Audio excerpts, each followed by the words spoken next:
নাগরিক দুর্ভোগ না কমার নানান কারণ রয়েছে। বিশেষ করে যদি বলি যে একটু ভারী বৃষ্টিপাত হলেই নগরীর নালা নর্দমা উপচে সেখানে লোকালয়ে পানি ঢুকে পড়ে এবং সেই সাথে সড়ক অলিগলি সড়ক থেকে শুরু করে প্রধান সড়ক সব জায়গাতে আসলে পানি উঠে পড়ে এবং যার কারণে মানুষের দুর্ভোগের শেষ থাকে না। বিশেষ করে আমরা দেখেছি যে সকাল থেকে যদি বৃষ্টিপাত হয় সেক্ষেত্রে যারা অফিসে যান, অফিসগামী যে মানুষগুলো রয়েছেন তারা চরম ভোগান্তিতে পড়েন এবং সেই দুর্ভোগ পানি মারিয়েই তাদেরকে আসলে অফিসে যেতে হয়। এবং আজকে সকালটাও চট্টগ্রাম নগরবাসীর জন্য তেমন একটি সকাল ছিল এবং আপনি দেখতে পাচ্ছেন যে এখনও নগরের বিভিন্ন অলিগলিতে হাঁটু সমান থেকে কোমর সমান পানি রয়েছে এবং সেই জায়গাতে পানি মানুষের একমাত্র বাহন হচ্ছে রিক্সা। সেই রিক্সায় চড়ে তারা পানির জায়গাটি পার হচ্ছেন এবং এভাবেই আসলে ভেঙে ভেঙে, কারণ মূল সড়কগুলোতে যানবাহন চলছে না, মোটর যানগুলো চলছে না, সেখানে পানির কারণে যানবাহন বন্ধ রয়েছে এবং একই সাথে যানবাহনের ভাড়াও কিন্তু অতিরিক্ত নেওয়া হচ্ছে।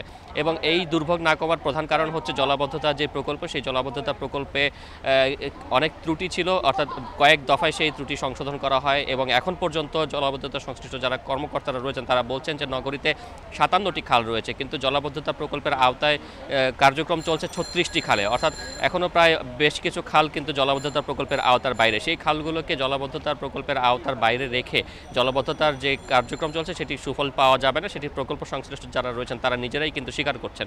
স্বাস্থ্য এবং স্বাদের মধ্যে চমৎকার একটা ব্যালেন্স করে পীর প্রিমিয়াম আয়োডাইজড লবণ।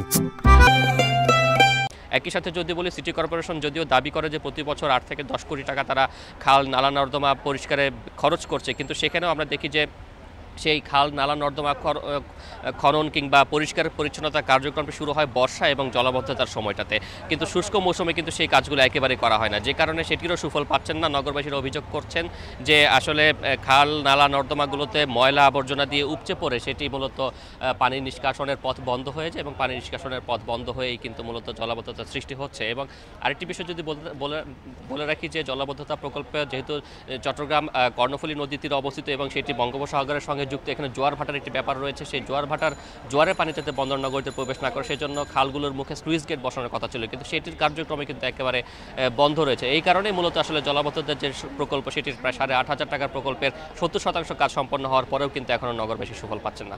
তো এই ছিল আমার কাছে চট্টগ্রামের জলাবদ্ধতা নিয়ে সর্বশেষ। এবার